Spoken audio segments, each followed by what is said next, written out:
more familiar with leases, lease terms, and how they might affect your business. My name is Eric Benson. I'm with the city's Department of Community and Economic Development, the small business team. Part of what we do is to get out and meet with businesses such as yourself, try to explain to you what the city has to offer, but also to try to hear from you about some of your challenges, just in case we have some programs that might be able to help. If we can't help, we try to connect you with other resources that are also in this building, like SCORE, ECDI, GCMI, African American Chamber.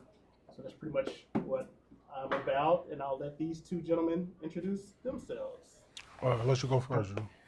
My name's Drew Emmert. I'm an attorney, partner at DBL Law. I do largely commercial real estate. I do some private business representation, but handle really all aspects of real estate.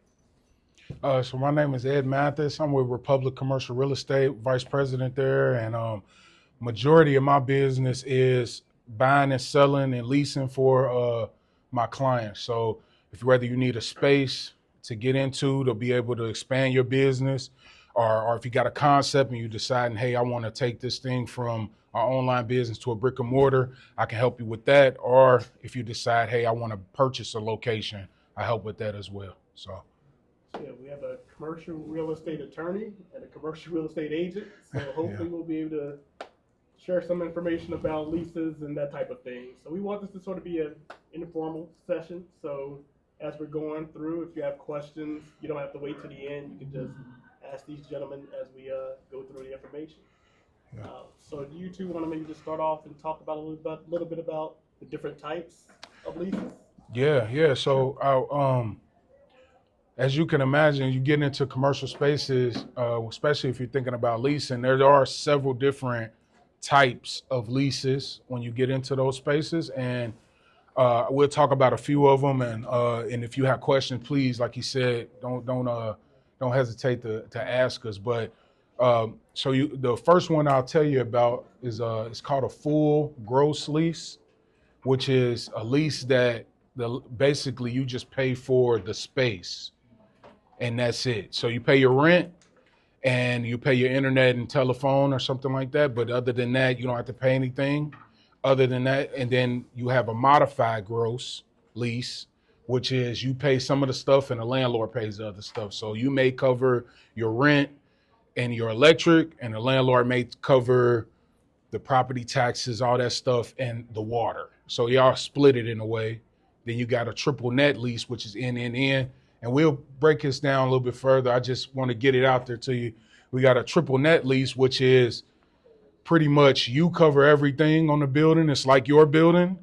And the landlord collects the check, and then he'll facilitate all of the different things like property taxes and all that stuff. But you pay for everything. So I'll pass it to Drew and then let him kind of fill in a little bit of color on there. But that's kind of the gist of some of the commercial leases that you probably will see as you get into your first location.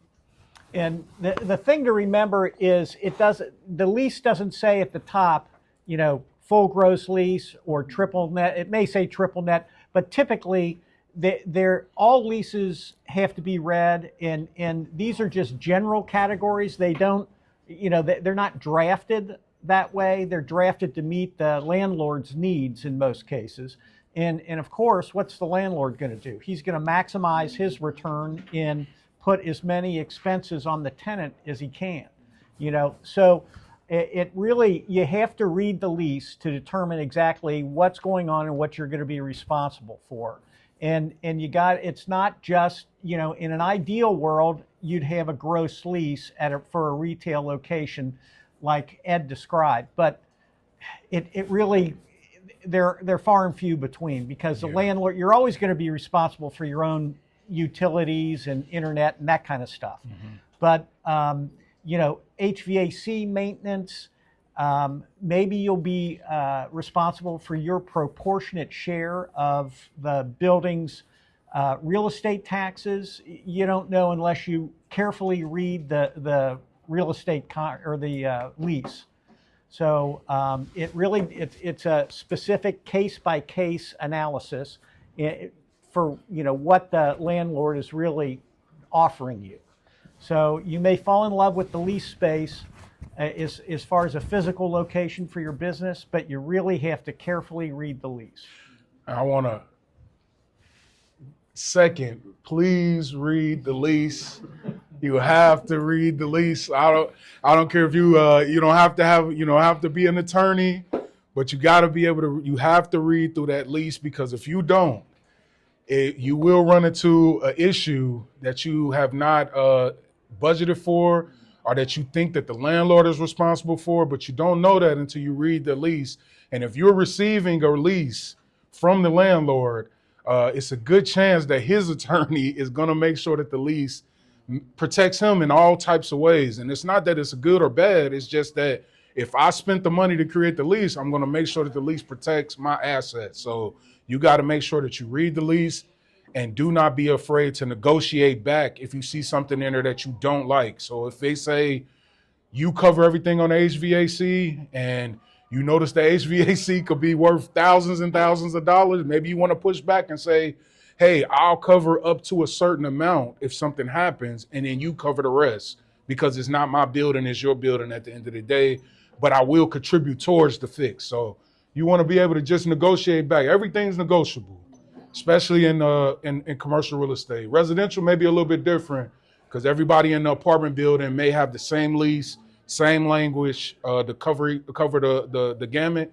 But in commercial real estate, you can have 50 leases in one building. You can have 50 different, 50 different tenants, 50 different leases. So don't be afraid to negotiate and push back. But you got to start with reading the lease when you get it, and don't be afraid to reach out for help. If you that a little bit of cost that it costs to have an attorney look over it, and a real estate broker to help you out on it, that cost of that commission, or that the bill for the firm is a lot less than if you get in there and you find out that you owe $30,000 because the AC unit went down a month in, and now they don't want to cover it. So you want to make sure that you reach out for help as well if you need it.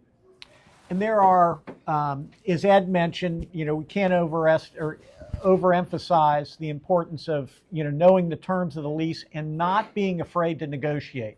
This isn't a situation where you should just take whatever the landlord gives you. You should push back a little bit.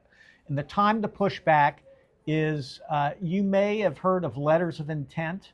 They also call them LOIs, is just an abbreviation for letter of intent. Mm-hmm. But sometimes the negotiation will include preparation of a letter of intent to lease.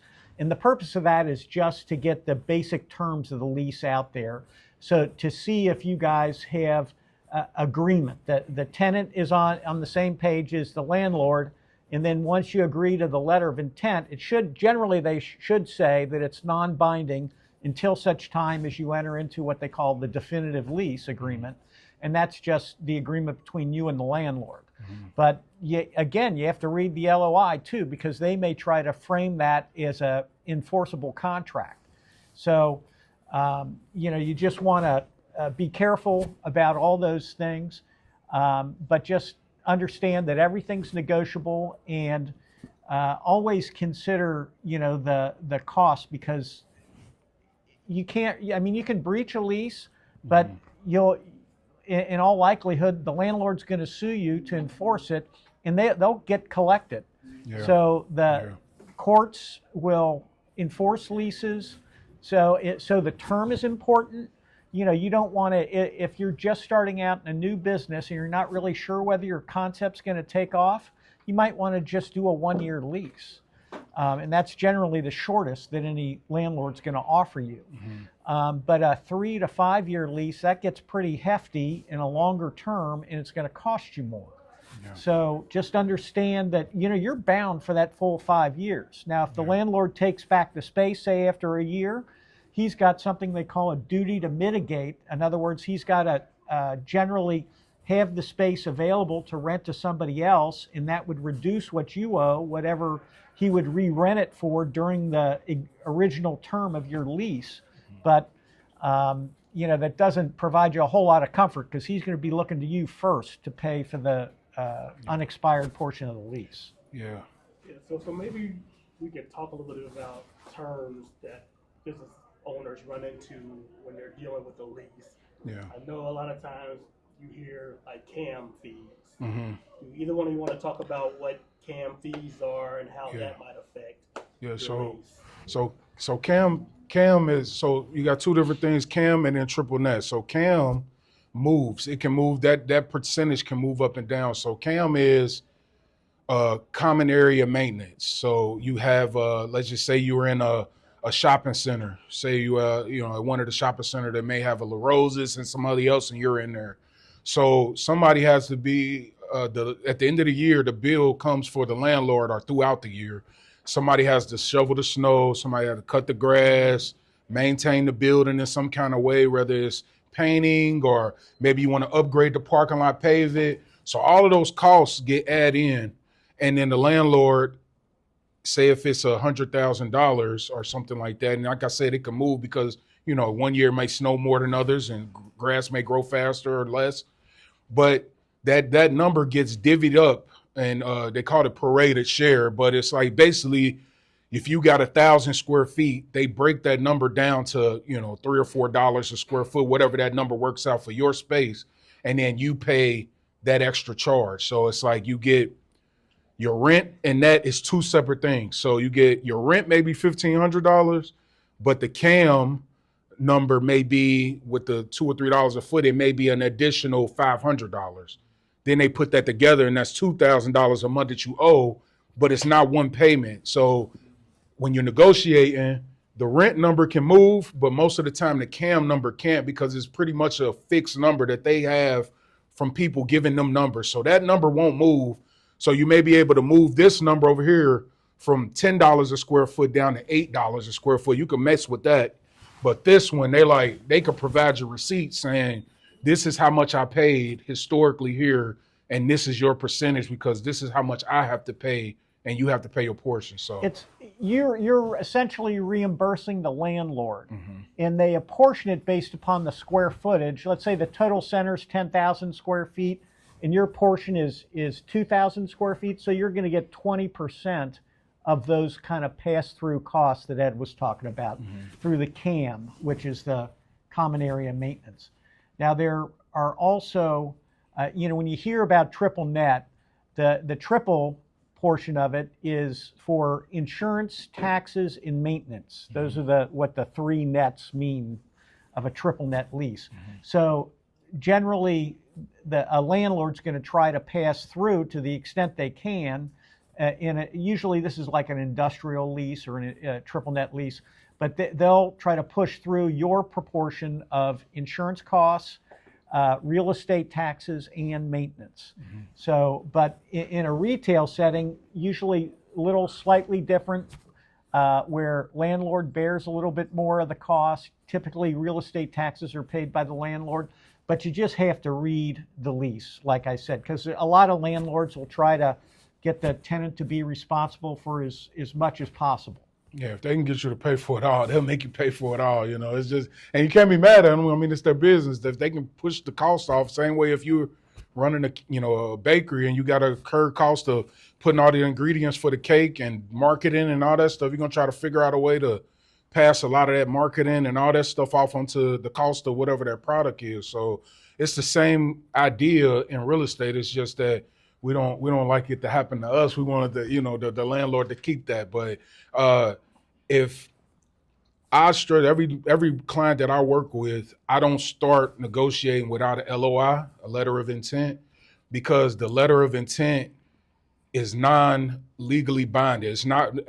It can be. They can try to enforce it, but majority of LOIs are not binding. So it's just us. States that in Yeah. We write it it's at the bottom that it's not. non-binding. So even if we negotiate back on this LOI for 2 or 3 weeks, and we find out, hey, this is not going to work for both sides, or hey, I found a better property somewhere else, you're able to pull out of that and walk away, no harm, no foul, because it's not legally binding.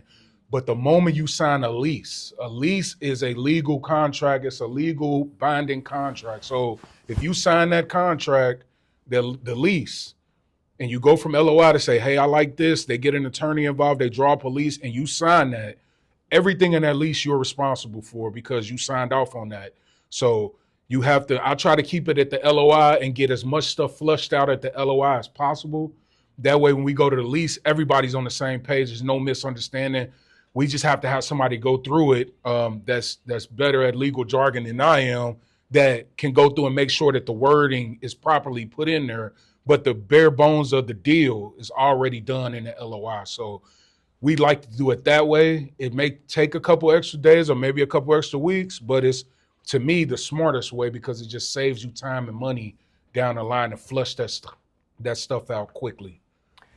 And also, I'm sure you have been talked to about preparing a business plan.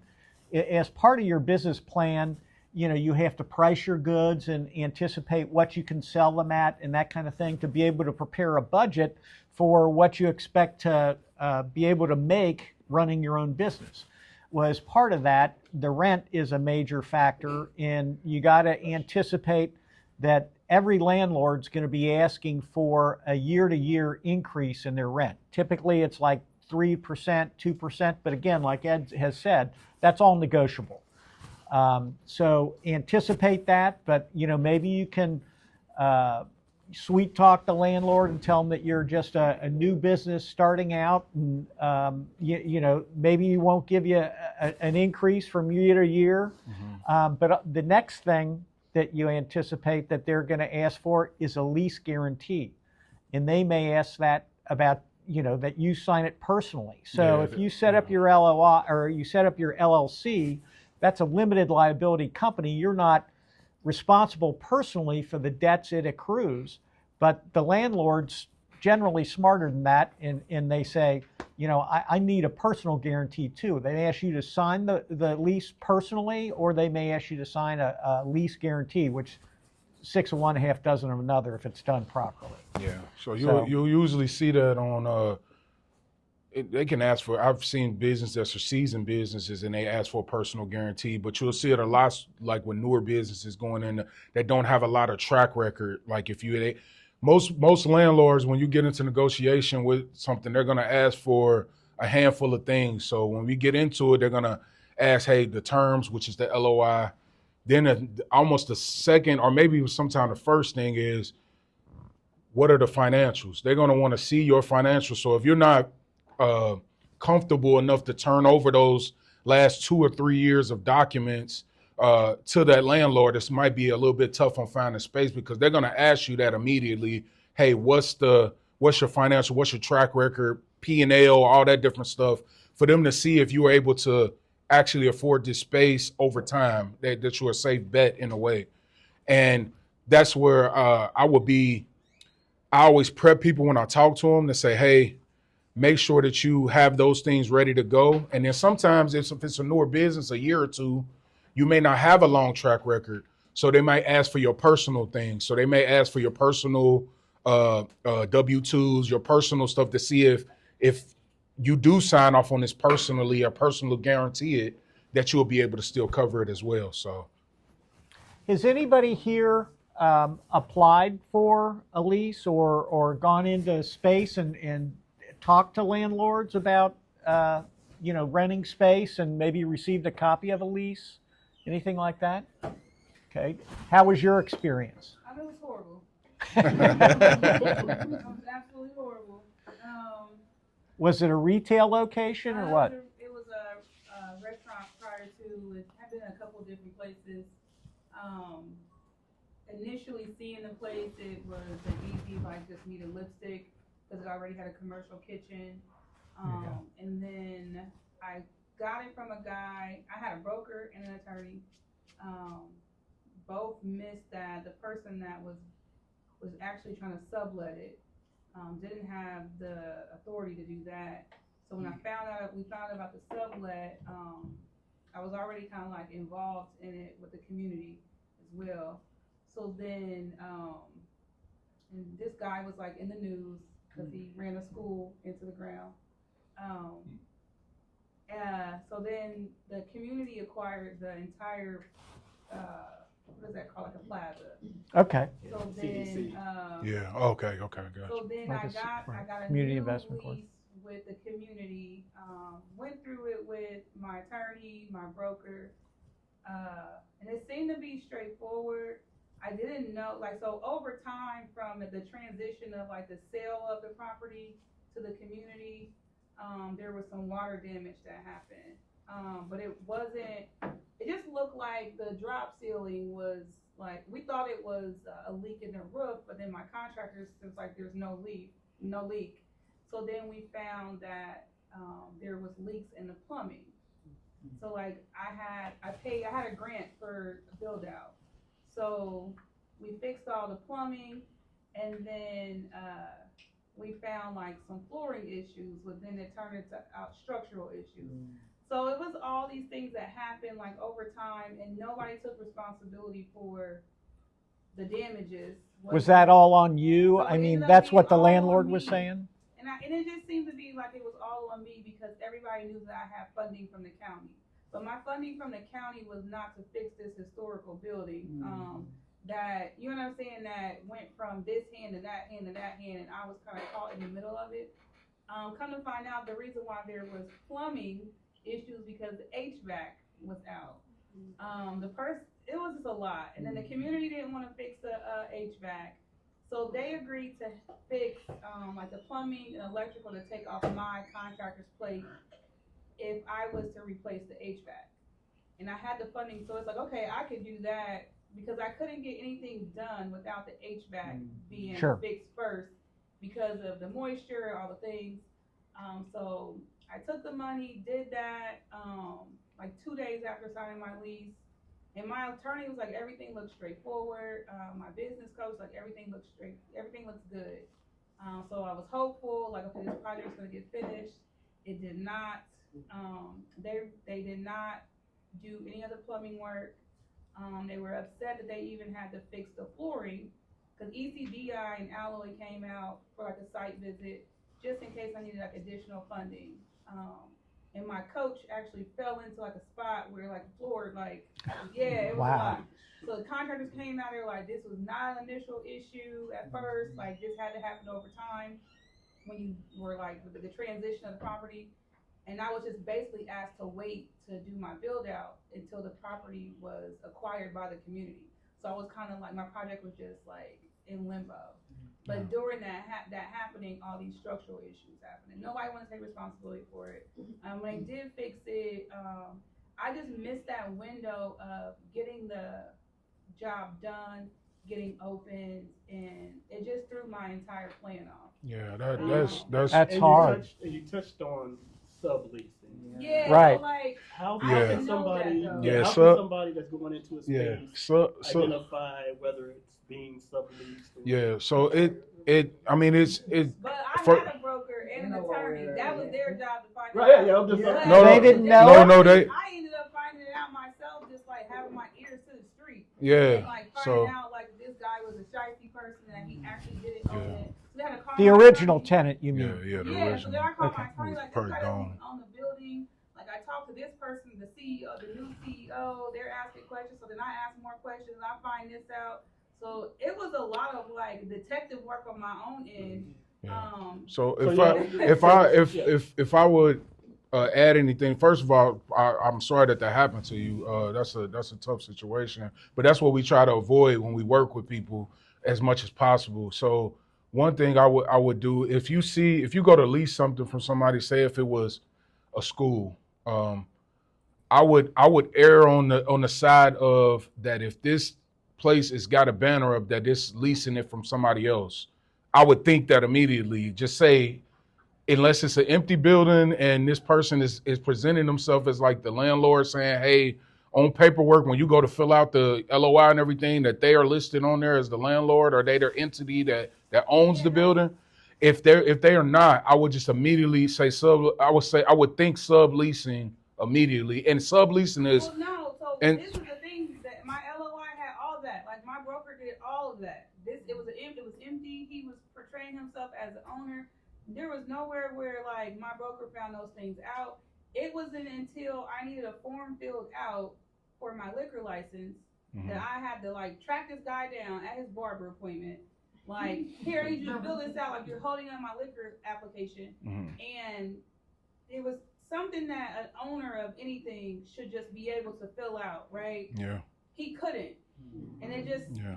my like radar went off like, Yeah. something's wrong here. Yeah. You should, he was like, oh, well, let me get back to you. And I was like, no, I need you to do this now. Yeah. And so when I realized that he couldn't do it, and it wasn't like the form wasn't that hard to fill out. So I was just like, he doesn't freaking own this place. Like, Yeah. you cannot own this. I own my house, and I know everything about my property. Yeah. So it was just like, there's no way so that made me call my attorney, like, I need you to dig more. Something's going on. So right there. So Yeah. absent the tenant doing a whole bunch of detective work, Yeah. how is there a way Yeah. that So me as and I'll let Drew take it over from his side. For me as the broker, if I was in that position, I would have, when I'm looking at a property I'm not sure about, or somebody every property that I work with with a tenant or my client, I go and I look up the records on the side of Ohio. I look up the property through all of the auditors. I know who the owner is before I get engaged with them. So when I see the name come across the LOI, when they fill out or they pull in the contract, I know exactly who it is. It's not a guessing. So I know I get your experience was different, but I'm just telling you what I do. I think it was because the property was a part of this plaza, right? And even when it came to like turning on the Duke Energy, it was weird because like the numbers on the building was different from the numbers that was on the auditor site. And it had these Jewish guys as the owners who own this plaza. And technically what I found out is nobody owned it, but actually the city of Cincinnati owned it. Like they acquired it, took it from somebody. That was probably the prior owner, and the CIC bought it from them, the Community Investment Corp. Right. It was just a hot mess. The whole thing was a hot mess. And at the end of the day, the city of Cincinnati, College Hill, the fake owner, all the people, at the end of the day, guess what? Everybody got paid. I know where you're talking about. Is that right on Hamilton Avenue? I literally lost everything. Yeah, I know what you're talking about. I just was there the other day. I was just there. I lost all of the things. So it was like, I'm so sorry. Responsibility for, oh, we missed that because of this, or even when dealing with College Hill, I hate them. I'm not gonna hold you up. They're a community that like base themselves off of diversity and women and inclusion and all the things. And in reality, I feel like when it comes to this leasing stuff and commercial leasing, especially for women, we are not protected, especially a black woman. I didn't feel protected at all, and I paid all the people to protect me and make sure this deal happened, and it didn't. So That's triggering as for real, because I put my heart and soul in my business. Oh, I'm sure. It sounds like you did. And that's okay that you're letting everybody know that, because. And thank you for sharing, because I think that helps everybody I mean, because you can learn. literally check all the boxes and do all the things you're supposed to do, but somehow something just yeah.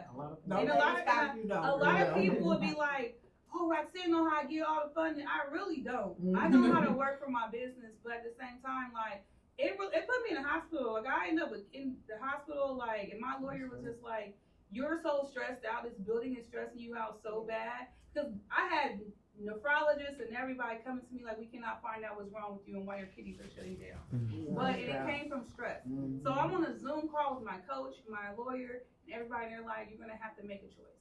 Even Derek was there. He was there. He saw the thing. Yeah. And Eric's like, hey, you're going to have to lean on your attorney and this and that, because this whole situation, like, you didn't do this. And I did it. I did everything that I was supposed to do. Can I just explain, does everybody understand what a sublease is? So there's like an original tenant that leased the property, and a sublease is a lease from that person. And in order for the existing tenant to get approval to do a sublease, he has to get the landlord's approval. So just understand that. Now, in your situation with the CIC, they were probably happy to go along with it because they probably didn't have a tenant. No, we found his original lease. He was not allowed to sublet. So then when I was put in limbo and College Hill was saying, well, when we acquired on this day, when we close, we'll be able to redo another lease. And because he was being shysty and saying that he was a landlord and all the things, we're going to make him take his deposit and give it to you. That's the only thing they actually did do for me. Yeah, and it's only because the landlord made him. Right. So they fixed it, but at the same time, like I took out a micro loan. I paid my rent for the rest of the year. I did all the things. I paid my deposit. I paid my first month's rent, would end up being like a partial, like $1,500, and then I paid my rent for the rest of the damn year. But then I go around, do some research. I'm talking to people, and they're like, "Oh, they shouldn't be making you pay rent until you open." Or why didn't you get free rent for 6 months or this or that and the third and blah blah blah? And I'm like, That's right. I don't know. Why didn't I? Now, hold on right there. So she mentioned That's something you could negotiate. Not leasing, not paying rent until you start. Are there any other things like that people should consider? So Absolutely. It's not probably, Yeah. oh, we don't have it in our budget to do this or that. No, you got it. You don't want to spend it. You know, the landlord will take your money as soon as you offer it to him. Yeah. So- it's up to you to push it off, to tell Right. them, like, we just got a contract back today, and they wanted the money immediately starting August, or starting July 1. They wanted money, and I told them that they need 90 days to get set up, get the business going, get everything open. And they came back after they just told us they wanted it right away. They came back and said, "Well, we'll give you 60 days." That's a win to me. Like, we get time to get set up and going. But that's for you to, that's why I say everything's negotiable, because you got to take that step, because at the end of the day, the landlord, if you're going to give him $1, he'll take $1. And unless you tell him, I need to keep this $1 because I need to be able to have set up, I need to be up and selling whatever this product is, whether it's clothes, cookies, donuts, coffee. I need to be selling this before I give you anything. I have to be up and running and giving before I got to be bringing something in before I give you anything. So, like, for instance, if you okay to do that, Yeah. I want to give you money, I'll pay 3 months of rent if you take the first 90 days. Is that like a negotiable thing? Yeah, I wouldn't. I mean, I don't like giving them a lot of money up, like 3 months and stuff. I would just tell them, hey, give me 90 days or 60 days or whatever, 30 days or whatever you ask. And then at that point, the lease is commenced. So the commencing is basically starting of the lease. I start the lease on July 1, but I don't pay you my first month's rent until September 1st. And then you start from there. But usually you only have to give them your first month and a security deposit, and that's it. Don't give them any more. Don't tell them, hey, if you give me 3 months off, I'll give you 3 months of rent. Don't do that, because it just makes, don't give them more than what you have to give them. Keep that money to operate or, whatever you need, emergencies. Keep that money, as much of the money back as possible, as long as possible, before you have to, work forward.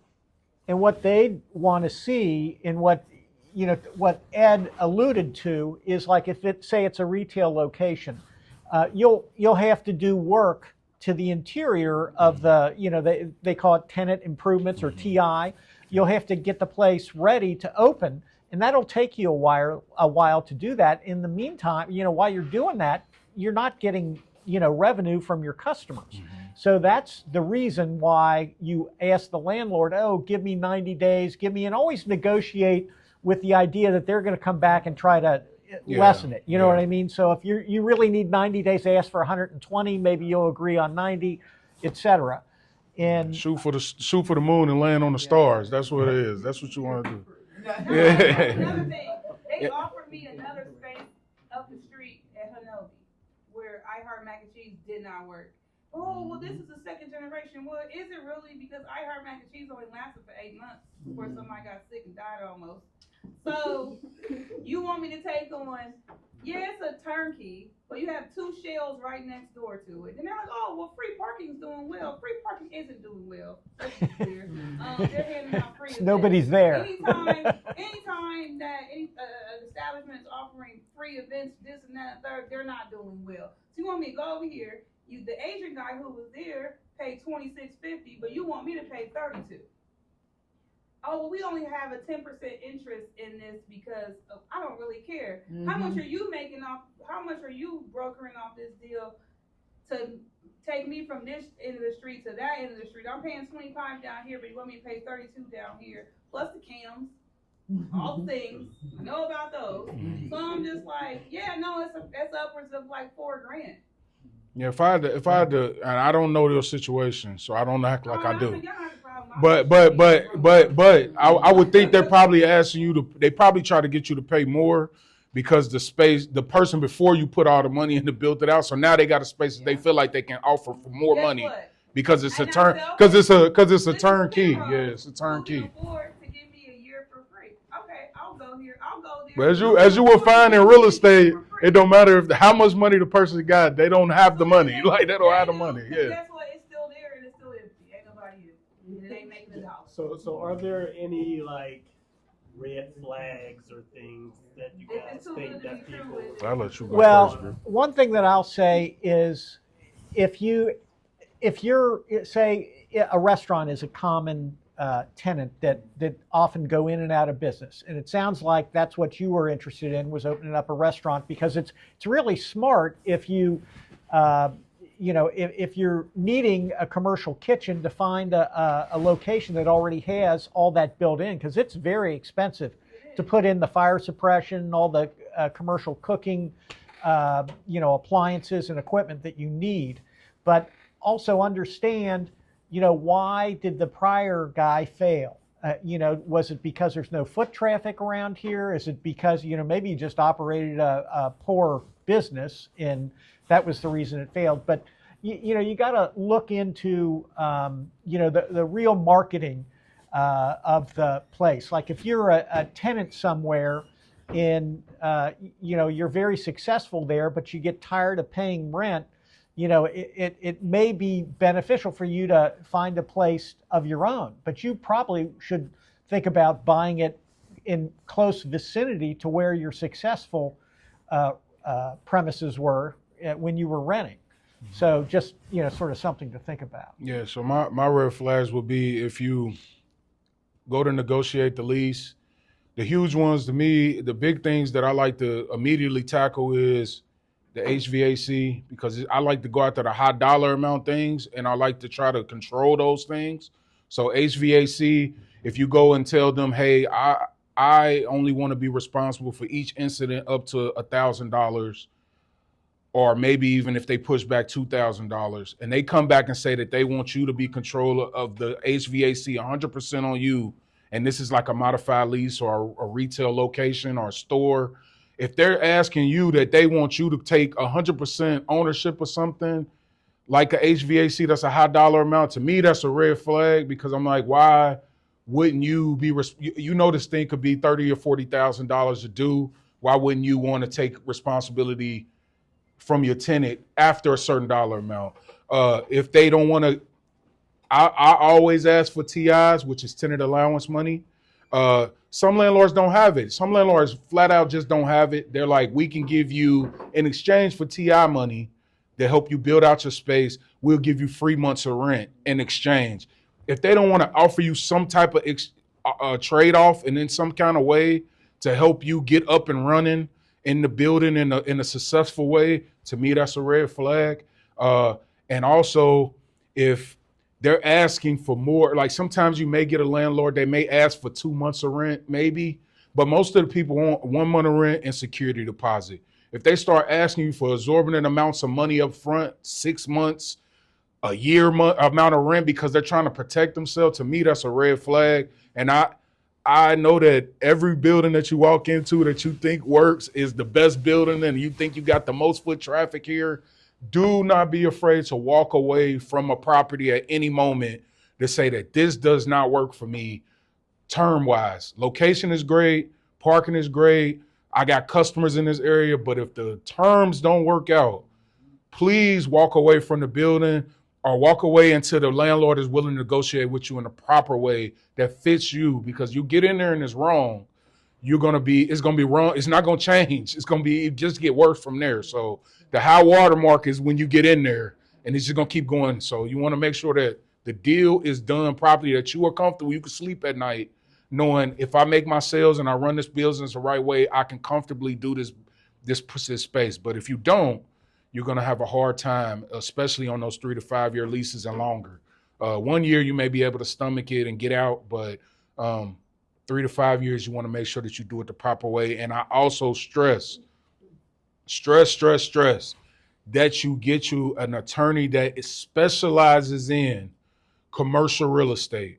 There are people out here that are just attorneys, they're general attorneys, they're attorneys of all kinds of practices, but you want to have somebody who is a commercial real estate expert, that is experts in transactional stuff. They understand it. And you want to get you a commercial broker who's not like, I'm not knocking residential people, but like that's not playing both sides, because it's just two different animals. Like they just work two different ways. The language is too different. I don't mess with residential at all because I'm not good at arguing about like the drapes and who's responsible. I'm just not good at that. So it's like I leave that for the professionals. I got a group of guys that I'm like, hey, I got people that I can refer you to. I specialize in commercial real estate. So it's like if you can ask me a question about commercial real estate, I understand it. I know how to maneuver around it. You need a person, whoever you go with, that specialize in it as an attorney and they specialize in it as a real estate practice, as a broker or agent. Because if you don't, you get a generalist, you're going to get a contract that may not fit what you're looking for. One other thing is, I think it's important. There's all kinds of people out there that are trying to lease real estate. Some are on the up and up, some not as much. And I would always suggest that you trust but verify. Every single time. And some things I've heard of that are really unfortunate is there'll be like a failed tenant that's maybe trying to lease a property, and he presents himself or herself like they're the owner, and they want to get they'll give you a real simple lease that looks like a great deal, but they're not authorized to provide it. They want you to pay them the first month's rent in the security deposit that you think you're paying to the landlord, and they're going to take off with it. So what you should do in the first instance when you meet with somebody, you want to ask them who is the record owner or the title owner of the real estate, and then like Ed has referenced before, go to the auditor's office, the real estate records for that county, and look up to make sure that the person you're dealing with is truly authorized by them. They may say they are, but you need to try to take steps to verify it. Yeah, verify, trust but verify every time. Yeah. Real good information. So we're down to 10 minutes, so we'll take some questions if anyone has any questions.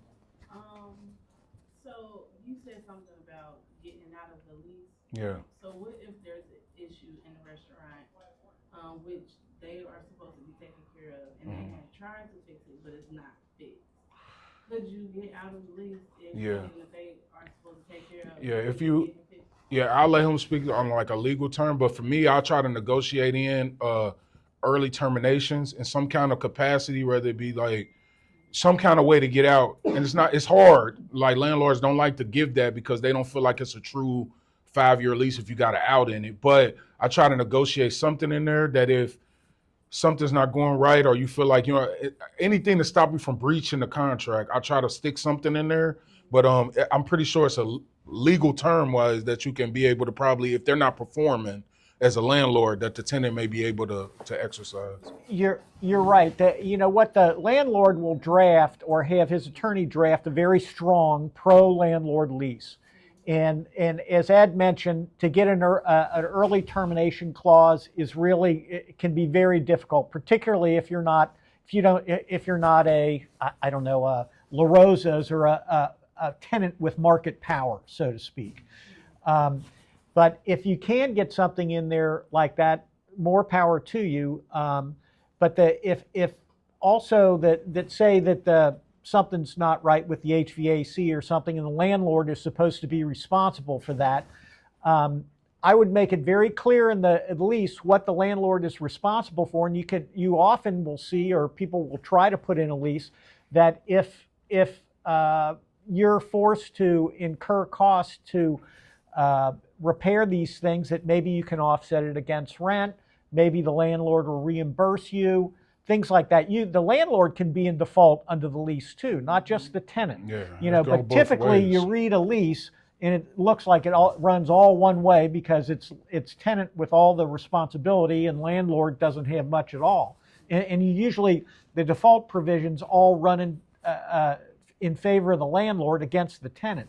But you can put in clauses that will hold the landlord responsible for what his responsibilities are and give you some recourse, like offsetting rent or something like that. Yeah, and also you want to make sure that you, I want to make sure that you, when you're dealing with a landlord and you feel like this person is not performing what he said or she said they would do as the property landlord, when you're conversating back and forth with them, I always try to keep everything in emails. Try to keep the phone conversations at a minimum. You can hop on the phone and have a quick conversation, but if it's something that's got something to do with they're not fixing the HVAC, they're not fixing the plumbing, they said that they would do that, keep all that stuff off of the phone and on the emails. That way, if it ever does come down to you have to go to court or something, you can show these that you've been conversing back and forth with them, telling them this problem, and they've been promising to fix it and they haven't. And this is the reason why you're not paying rent right now, is because I need them to fix this.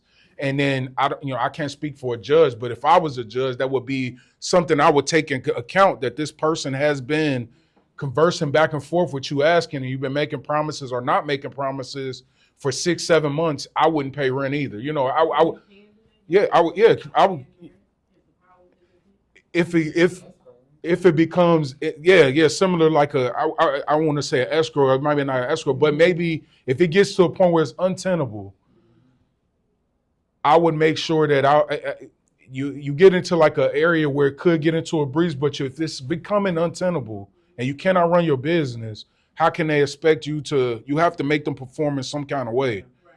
But I mean, don't go out and just spend the money and run off with the money. But like, if you have it set to the side and it's like, I have the money, I can show it, but you're not taking care of this. And I've been asking you, you've been promising me, once you fix this, I'll be able to give it to you. But I cannot until you do this, because it's untenable. I can't run my business at all, like in this particular situation. So what it is basically, it's like, I guess the building next door to us, it used to be graders, and it's like a gas trap smell.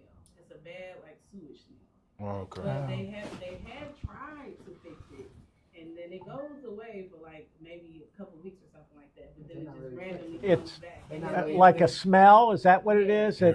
Okay, yeah. We're a soul food restaurant, and some people come in here and come in restaurants, And they think it's the restaurant versus So it's like they have tried to fix it, but they're not successful at fixing it. Yeah, I would definitely continue to work. I don't know how long your lease is or what your situation is, but I would continue to keep the pressure on the landlord to fix that, to officially fix it.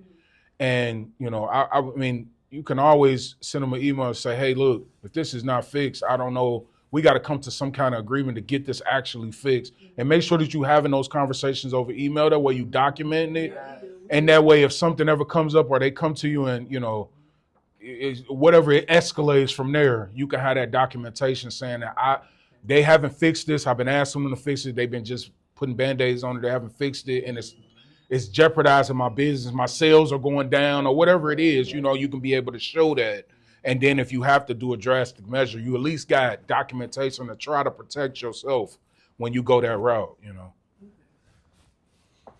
In a lease, it's very common in the rent clause to say that you're responsible to pay the rent on the first day of the month without offset, counterclaim, etc. There's all this language that they put after it.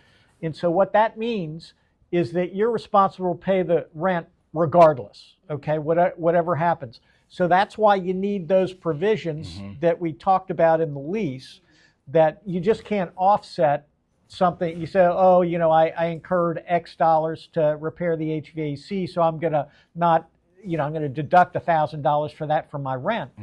That's not going to fly. Unless you have, or it's not going to be permitted in the lease unless there's a kind of clause that allows you to make the offset if the landlord has failed to do their responsibility. Anybody else got any questions? Or even if you don't have a space, something that was just been on your mind that we can try to ease that question before you go off into the next phase of trying to find your space? Here's Ed's book on commercial leasing. It's the Bible. He's the man. I'm gonna so promote I Ed a little actually bit right there. I actually brought 5 copies. I'm gonna let Eric maybe throw out some questions, and I'll give out those 5 copies if you can get those questions answered. That some of the stuff that we covered, but I'll do that. I'll put it all on Eric. That way, when y'all jump on somebody, you jump on him. So you let me know that. Okay, so how about so what 3 things are a part of a triple net lease? Tax insurance and maintenance. Very good. All right. Besides a triple net lease, can anybody name a different type of lease that was discussed today? Right. Modified gross is between the triple net and a gross lease. There we go. How many books we got? How many books left? Got one left. Book left. One more question. Pressure on there. Pressure on. Look at my notes. What's the name of the document you can use to start your negotiations on a commercial lease? Good. Oh. There it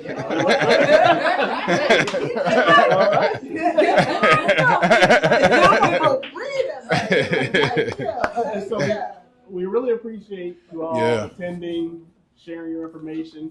There's some real quick points from the city. Thank you all for being the experts. Absolutely. Happy to do it. Just a few quick things from the city side. Our buildings and inspections department does offer commercial inspections. They work real similar to residential inspections. Again, the main purpose is to try to make sure you have as much information about the space as possible before signing on a lease. So if you when you apply for the commercial inspection, let us know what you want to do with the space. We'll have our buildings person there. If fire needs to be there, they can be there to give you all the feedback on what might be needed before you If go I too far. had the second word, so when you're working on these things, one of the extremely important parts of the process is to reach out to the city. I usually do that when we start to negotiate a space because you need to reach out to them to know if the space is zoned for what you're looking for. You need to reach out to them to get the permit to move into the space. You got to involve the city and pay their fees, when they want things. You got to do that before you actually move into a space, because if you move in there without doing those steps, they can come and at any moment shut the business down until you take those particular steps and get it done. So the city and their services are extremely important. And if I had to give a hats off to Eric has been doing this for a long time, and he's seen a lot of different businesses, a lot of different scenarios. And even every time we get on the phone or we're on a Zoom call together, Eric might bring something up and I'm like, wow, I've never seen that scenario. That's a good way that, to work with it. So he's an amazing resource to reach out to talk with, to reach out to the city, but you have to go through the city. All roads lead through the city, no matter where you lead. And if I had to give another shout, is Drew is an amazing commercial real estate attorney. If you leave with anything, you want to get somebody who is a commercial real estate attorney that specializes in some kind of transactions with this, because over the years, you can imagine if he's specializing in transaction, how many leases, how many sales and buys, how many different things he's seen. And you want to be able to have that. So when you get a lease, you could turn it over to him and say, what do you see when you read this lease? I know what I see, but what do you see? And he'll have a whole nother set of eyes because of his experience and his background as an attorney in this field. So make sure that if I say reach out to Drew, but if you do reach out to an attorney, reach out to somebody who specializes in commercial real estate, because if not, you'll get a generalist, and nothing wrong with them. They went to school, they did what they needed to do, but they are not well-rounded in the area that you need them to be well-rounded. And this sometimes could be life or death for your business.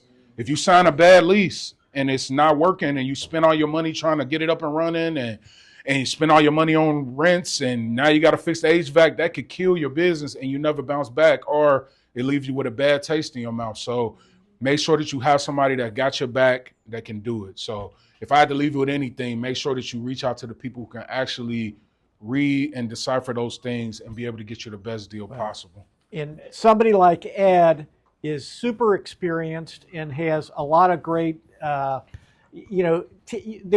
there's landlord representation, there's tenant representation. You're all tenants or prospective tenants, and that kind of representation is important. And somebody like Ed knows exactly how to negotiate or get your best deal from the landlord. So somebody, Ed would be a perfect fit for any of you if you're looking for space. The checks in the mail. The checks in the mail. You know. I'll echo that. You can speak to it at a high level, but as you heard today, you can get into the details as well. He always steps up to the plate because we realize in talking to businesses that leasing is an issue, and so we're trying to get the word expensive. out more about Yeah. how to better arm yourself when you're going into these negotiations.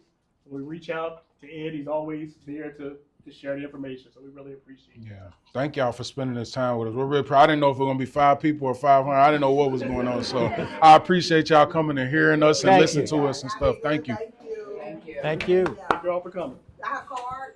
Yeah. Well, I guess Thank at you, this Eric. point, Ed, I got you.